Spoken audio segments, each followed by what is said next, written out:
Hello, everyone. Thank you all for coming for another episode of Open Cluster Management Community Meeting.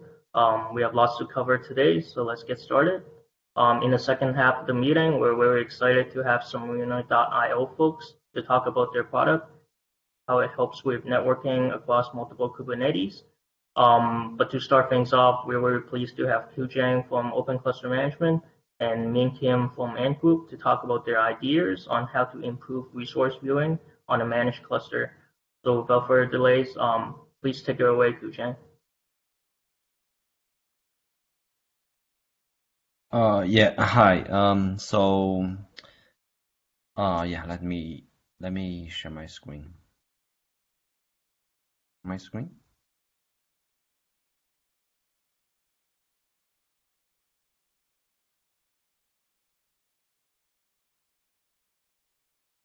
Oh,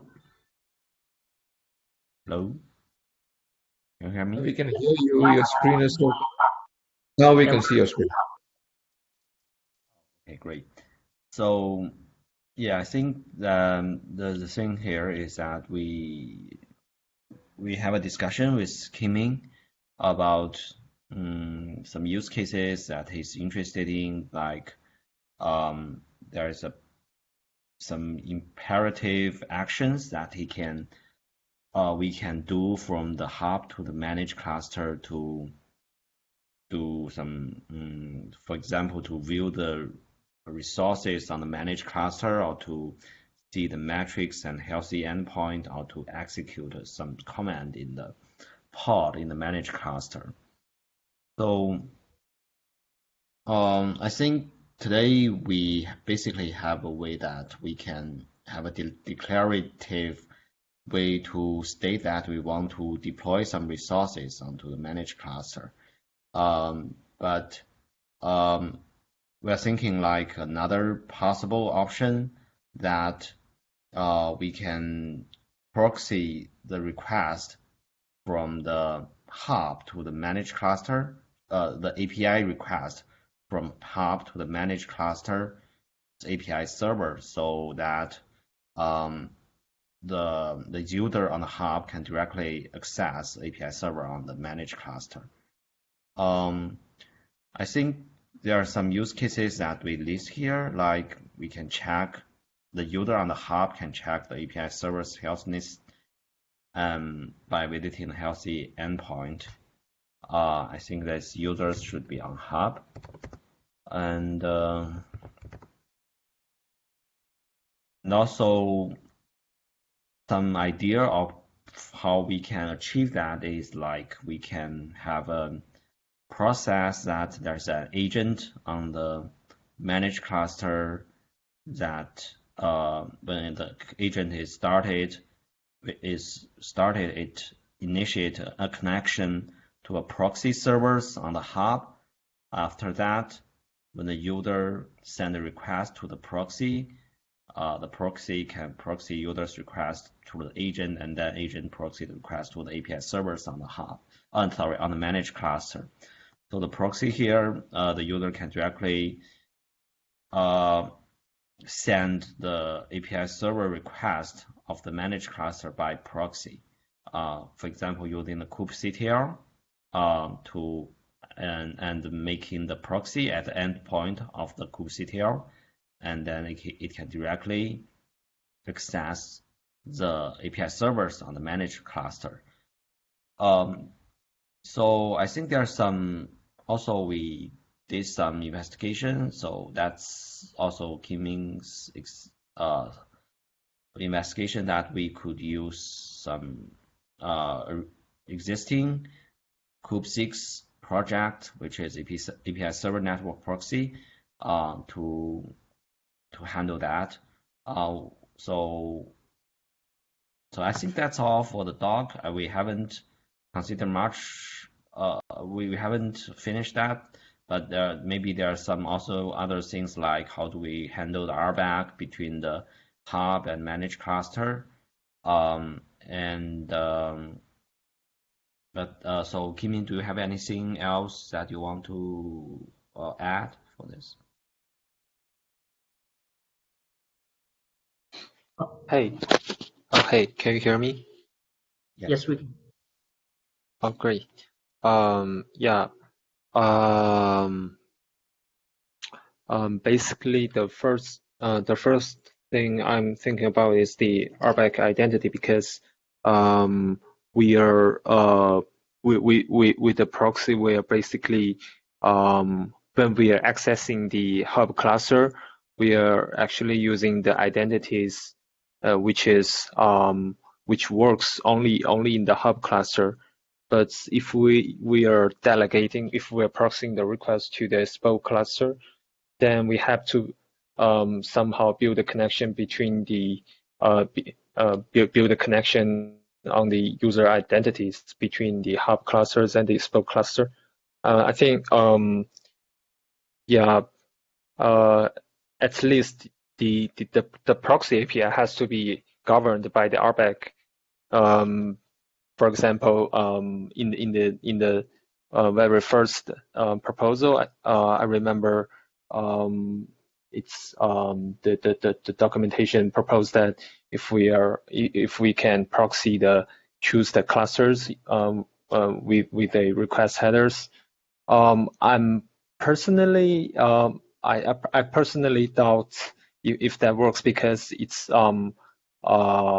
and any users can write any header values in the header value so that they can proxy to any spoke clusters if they want it, and that can be that can be really dangerous to the spoke clusters. I think ideally if we can have a system that policed by the RBAC system. For example, we can specify which users can proxy to one clusters to access certain resources.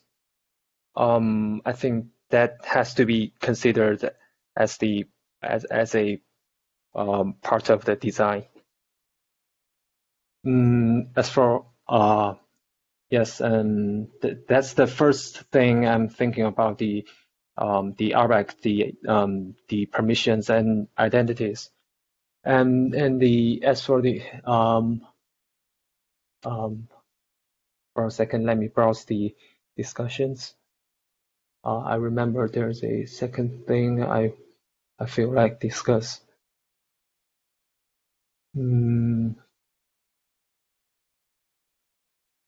Yeah. As for the API server network proxy, actually we landed the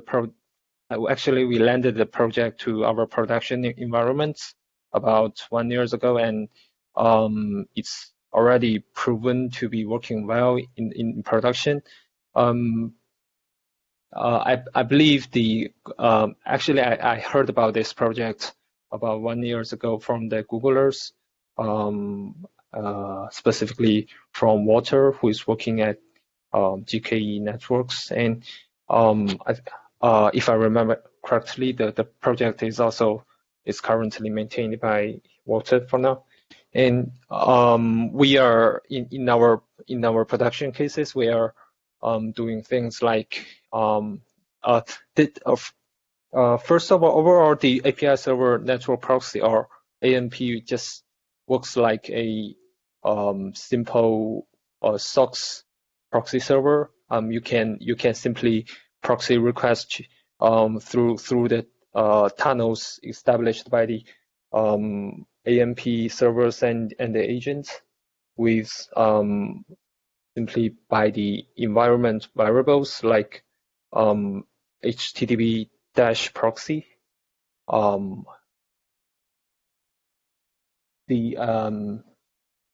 Yeah, and what's more, the AMP project also supports the proxy server. The proxy API provided by AMP is also secured by MTLS. Yeah, that matches our expectations that the proxy API has to be secured. if we cannot properly secure the API, the proxy API is going to be really dangerous to the small clusters. We had several CVEs in the Kubernetes community last year. I think I can remember like there's like 2 or 3 of those is related with the aggregated API server, which is basically a proxy which basically works by the kube API server proxy the request to the aggregated API servers. If the request gets hijacked, then there can be potential dangers. I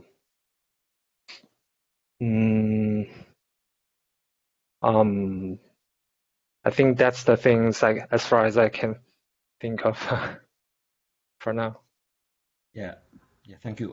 So I think, so any comments? I think maybe we can do a quick prototype for that. I want to know if there are any comments for this. Michael, do you have anything you want to add?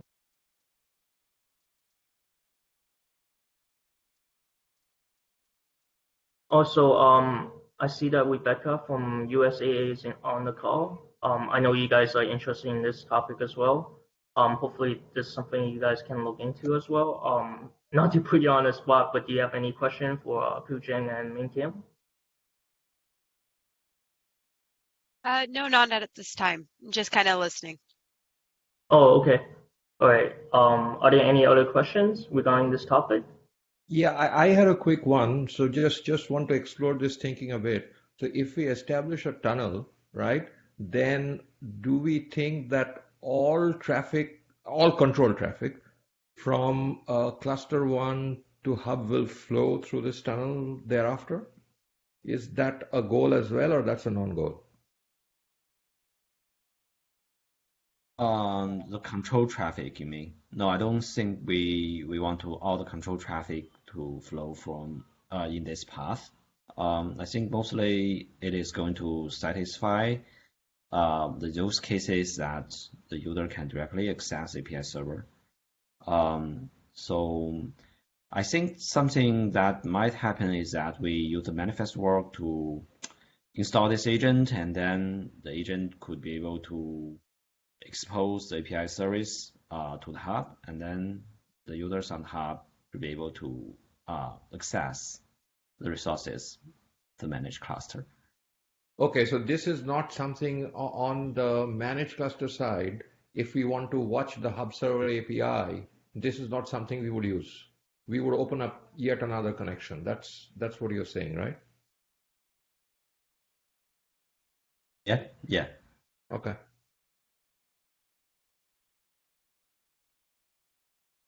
Great. Is there any other questions?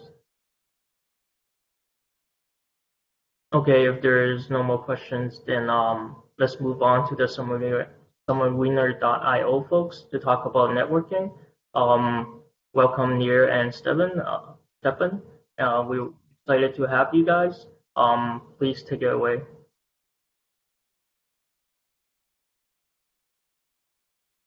Hey, thanks a lot.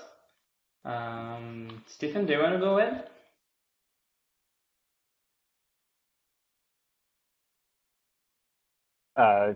Yeah.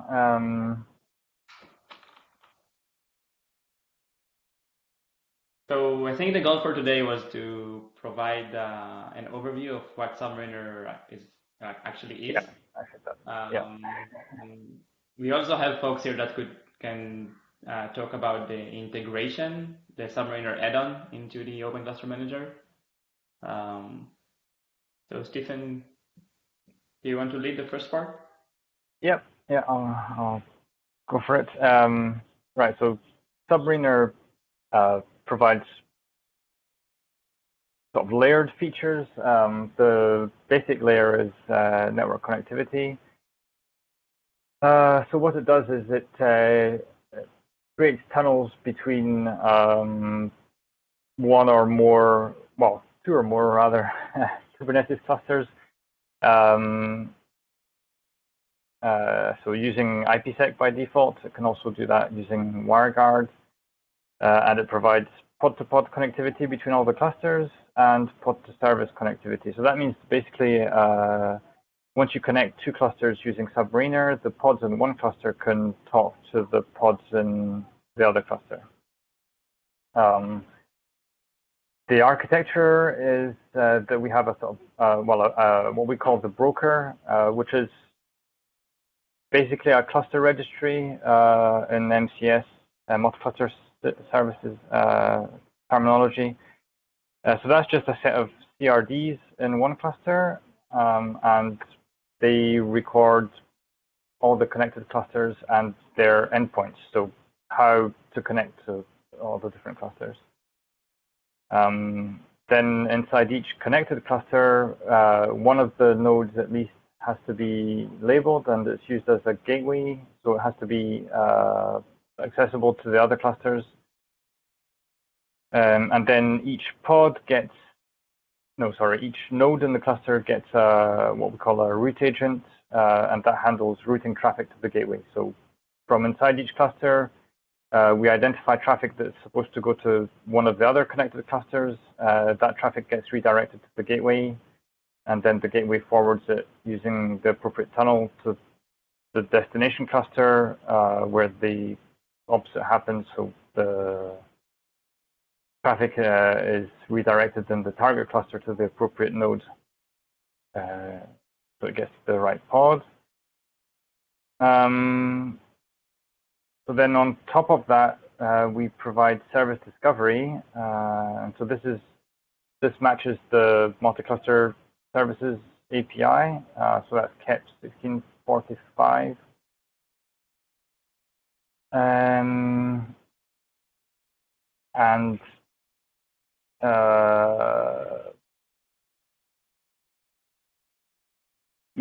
so service discovery allows the pods on one cluster to discover services in the other. So you have to, when you want to make a service available across clusters, you export it, and then it becomes available to all the other clusters using a specific domain name.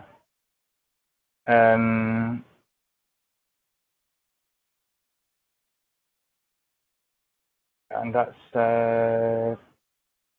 basically it. So I had planned a demo, but my clusters just crashed shortly before the call, and I haven't had time to bring them back up. But there will be a detailed demo given at the DEF Conf at the end of February, and the videos will be available as well. And we've got detailed documentation that's been linked. Well, it's being shown here by Nir. Yep. So other things I haven't mentioned, we provide a feature called GlobalNet as well. So that allows clusters that have overlapping CIDRs. So if you have, in the sort of basic case, we expect the CIDRs that are used for pods and services across all clusters not to overlap. So each target pod and target service has a unique IP address. But if that's not the case, then clusters can be joined with GlobalNet, and that will provide a separate set of addresses, which allow all the targets to be differentiated. We also have, so for deployment, we support an operator, but using that manually is quite complicated because obviously all the resources have to be configured across multiple clusters, and operators aren't really designed for that. So we have a tool called Subcuttle, which wraps everything up, and it also provides a lot of monitoring and information features, so you can query what the connected clusters are, the connected gateways, the connected, see their state. You can also run benchmarks to determine the latency and bandwidth between all your clusters, and we also keep track of the latency all the time across the tunnels, and that can be examined as well. And we also have a number of Prometheus metrics that we export. So with Submariners running on OpenShift, and you enable user workload monitoring, then the metrics appear automatically. So they allow you to track the number of connections, their state, the amount of traffic that goes across the tunnels, the latency, when connections are established. So the idea here is to provide metrics that are useful to determine what's happening in the cluster, but also metrics that can be used for alerts when things go wrong.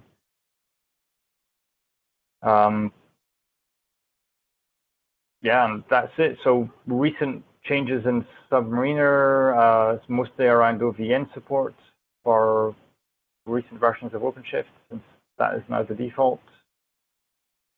And future changes is going to be around, well, more monitoring, improved performance, etc.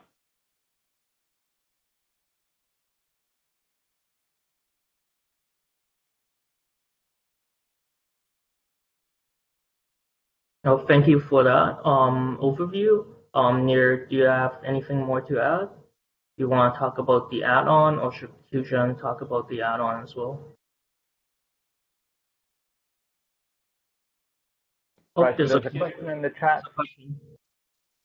Yeah, is the broker cluster in Submariner the same thing as the term hub cluster in the OCM world? Yes, I think it's fairly similar. There's a big difference though in Submariner. The broker cluster doesn't run any Submariner code. It's just a data store, and all the code runs in the joined clusters. So there's a maybe one way to think about that is that it's possible that you would run the Submariner broker on the same cluster which is providing the hub, and I think we expect that's probably the default. There is not a hard architectural requirement that those clusters are one and the same. Yeah. Yeah, the only requirement on the broker cluster is that it has to be reachable from all the joined clusters. And so that is one thing that would mean it would probably make sense to make it to have that on the hub cluster as well, just for operational purposes. But yeah, it could be anywhere. And we have sort of vague plans to perhaps allow the broker cluster to move around the joined clusters to provide better disaster recovery.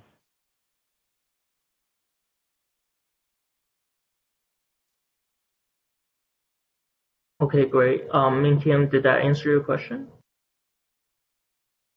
Sure. Thank you. Are there any more questions? If not, Nir, can you talk a little bit about the add-on, or Qiuzhen?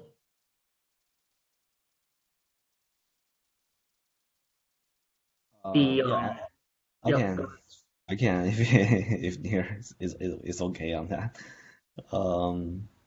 Yeah, so I think the Submariner add-on is basically to either way to install the Submariner from the Open Cluster Management Hub. That so it is still in the alpha stage. So the idea is that in the hub you can enable, you have the managed cluster, and then you can enable the Submariner on a certain managed cluster by labeling it today. So if you have a label of managed cluster saying that I want the Submariner to be installed on that hub, on that managed cluster, we will use the manifest work to trigger the installation of the Submariner.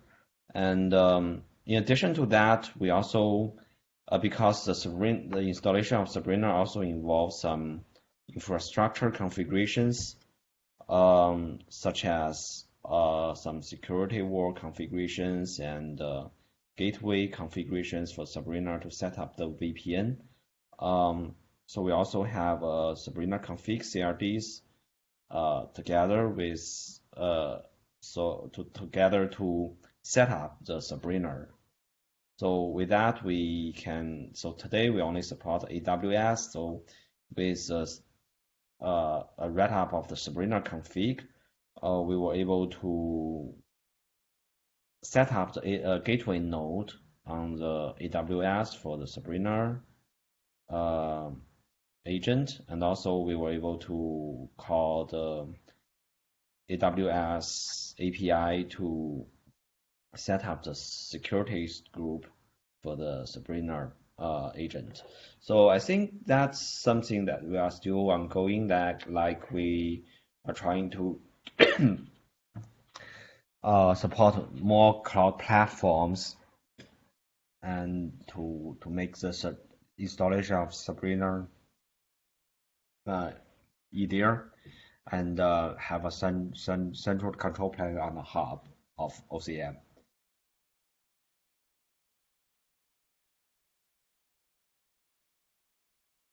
I see. Yeah, Thank you, Eugene, Nir, and Steven. Are there any more questions regarding Submariner.io? Or any question in general for open cluster management? If not, then this concludes another meeting. Thank you everyone for coming. Take care, guys. Thank you.